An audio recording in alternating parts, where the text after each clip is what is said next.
Yo, Wardy, you know the brother D Haven, right?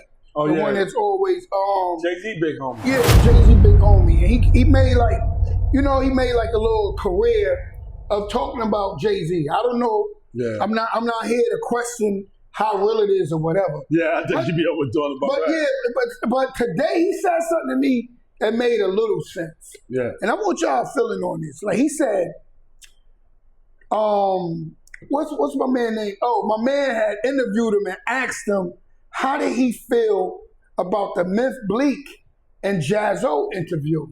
And D Haven landed this one. He said, look, Jaz-O and Jay-Z beef was over small change. And Jaz-O was Jay-Z big homie. Right. Brought him into the game. They beefed and for over $250,000. Mm-hmm. He said, Oskino said that Jay-Z changed his life with just one freestyle. Met the nigga. Oh, Skinner from Philly? Yeah. Well, he be dogging Jay. No, but one thing Oskino said was when he met Jay, he freestyled one time. Jay signed that nigga, gave him $2 million. All of this. Oh yeah. And my thing is this: that he was saying like the nigga Jaz-O been there for him, baby status. Right. Oskino just come along and he was able to get him $2 million. But the question was Myth Bleak too loyal? Because it came about whereas Myth never questioned that. Myth never like he don't say nothing bad about Jay. And you know to have a podcast, sometimes you gotta like, you don't gotta say nothing bad about nothing, but you can't address certain situations and shit. So do you feel like Myth Bleak is too loyal? Hey man, that's how it is. When you too loyal, even though you know your guy is wrong, you're gonna be too loyal. I'm gonna use Fetty Wap and Nitty Grit for example. My problem with Fetty Wap came through Nitty Grit. Yeah. I never had no personal problem with Fetty Wap. Yeah. So he was so loyal to his Wardy, he had to help him out. Now, I respect everything Fetty Wap done right now with Hard Luck. You see how I be watching certain interviews where I don't watch like stuff on Instagram come up and Fetty Wap being there like Hard Luck a legend, Hard Luck this. He been wanted to do that, but he too loyal. He loyal to his man. So he said, "Fuck Hard Luck." What you saying. You know what I'm saying? So when you loyal to your man, you gonna go ride or die. And I respect them type of guys. But we know that they wrong. Even like another person, who else? Like Tony Ayo. He know 50 Cent do wrong stuff, but he still ride with him. So we gotta know that man is. And then again, is they yes man? Yes, because they so super duper loyal. When you super duper loyal to the wrong person, it's gonna turn out wrong. But now you can see Fetty Wap and Nitty Grit not talking no more. But Myth Bleak and Jay-Z still talking. Jaz-O. No, not Jaz-O. Fucking Tony Ayo and 50 still cool. But at the end of the day, I understand the person that want to be loyal, man. And shit like that. But I don't know if they go behind closed door like, yo, you know you're wrong, but you're my man. Damn, but clean that shit up, Wardy, man. Don't you make me look bad. Some people look bad for their people, man. And what I would say in Myth Bleak defense is that nigga Jay-Z said, Bleak, you don't never gotta write a song in your life. You in my will. No, you gotta be loyal. Like, God damn. That's why you don't speak on people like that. People that got your back and best interest, you don't speak on them. But I don't know the Fetty Wap and Nitty Grit situation. So Fetty Wap speaking out now. And when I seen another interview where he said, I had $1 million, $500,000 in this check, $500,000 in this check. He could have said, yo, Nitty Grit, here go your half.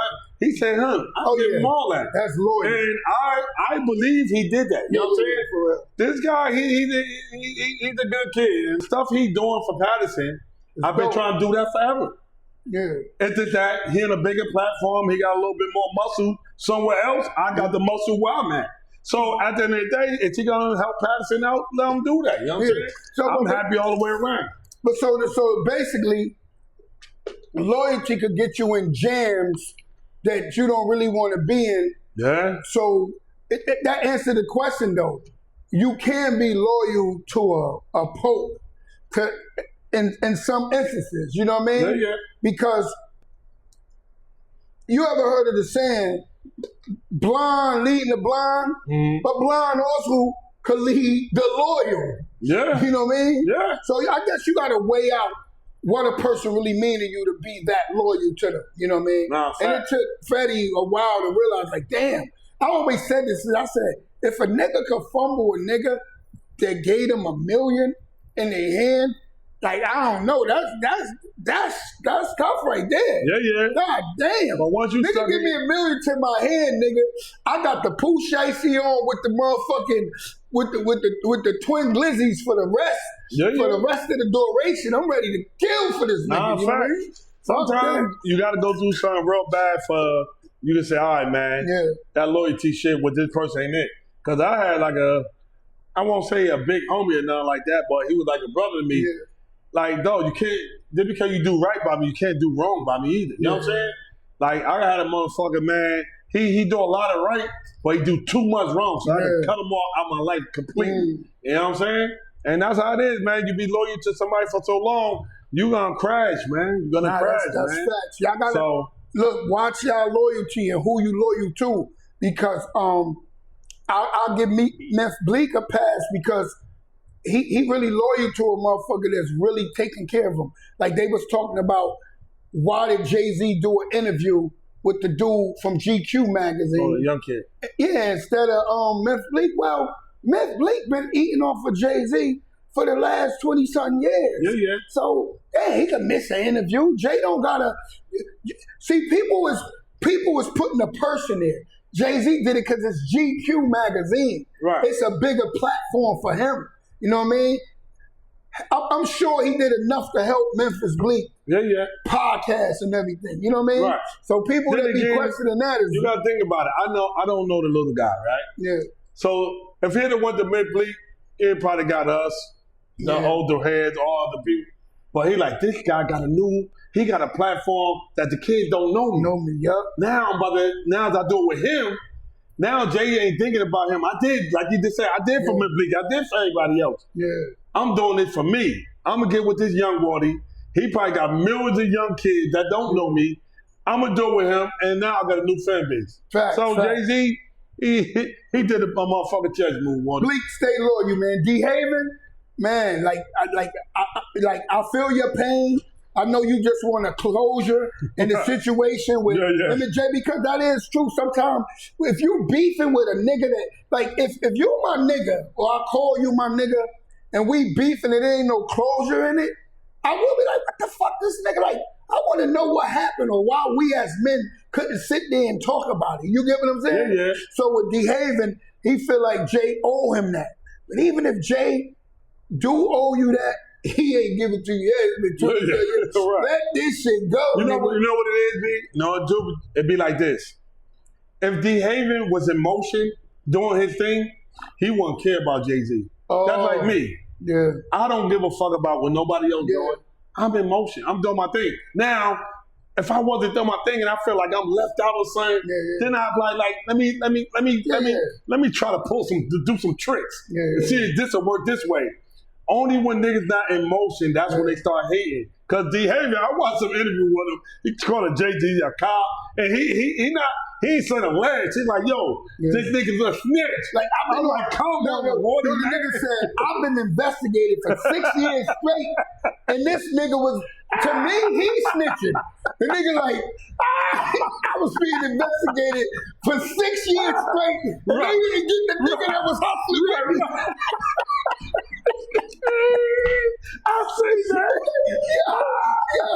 If that ain't drop snitching, the nigga said, how the fuck you get away? Right. When them niggas was watching me for 6 years. And you my main man. And you my main man with me.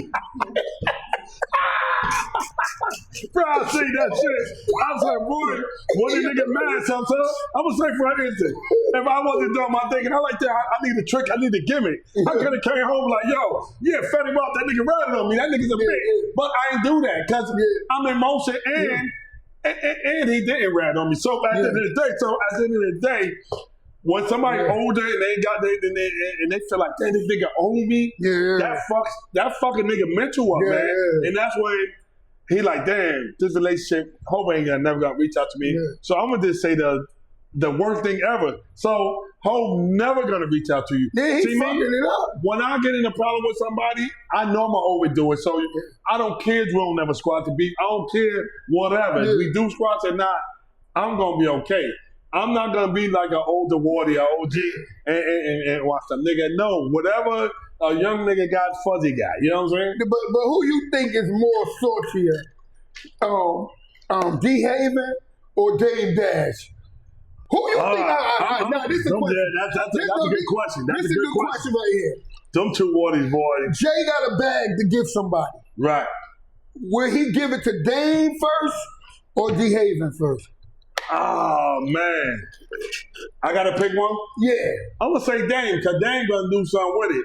D Haven, he just wanna relax. But Dame made tougher allegations. D Haven insinuated. No, he ain't insinuated. He said this. Rapping, I'm like, he said this stuff is true about JT. No, but Dame is talking about Jay and the Epstein files, like hitting on shit like that. Yeah. So I think if you call me a rat, it ain't worse than you calling me a pedo. Right. You know what I mean? So I don't know. But why I think Jay would rather give it to Dame is because Dame did help him. He's a businessman. Get money like that. But D Haven to be like, shit, I helped them get money too in the beginning. Nah, fair. My thing is this. The beginning guys always like that. You know what I'm saying? But the good guys always get it bad though. Because there's a lot of stuff that D Haven, when I watch his interview, I feel him on certain stuff like that. I wouldn't do the same shit that he went through. It's just that I'm not doing the hating. Because he hating, Wardy. I'm not going to say... In the beginning, he wasn't hating. Yeah, he hating. But now it's getting... You see Jazzo numbers going at Jay-Z. But Jay-Z felt it in his heart to snatch Jazzo back out and help him out. You know, a little. I don't know to what degree, but shout out to Jazzo. That's my boy. You know what I mean? And Jay, you know, allowed him back in the circle to some degree, you know. Yeah. So that's a good thing. Because as fans, like even with the Jada and Will Smith, it's certain relationships you hate to see go sour. Like when Eric Sherman and Parrish was beefing, we like, damn, we know them as EPMD. Now Eric robbed this nigga and it's fucked up, you know what I mean? But the niggas who get me mad is the niggas that keep interviewing D Haven, getting the same exact story. Yeah. But every time y'all interview D Haven, it never changed. It's the same exact interview. He just on a different couch. Right.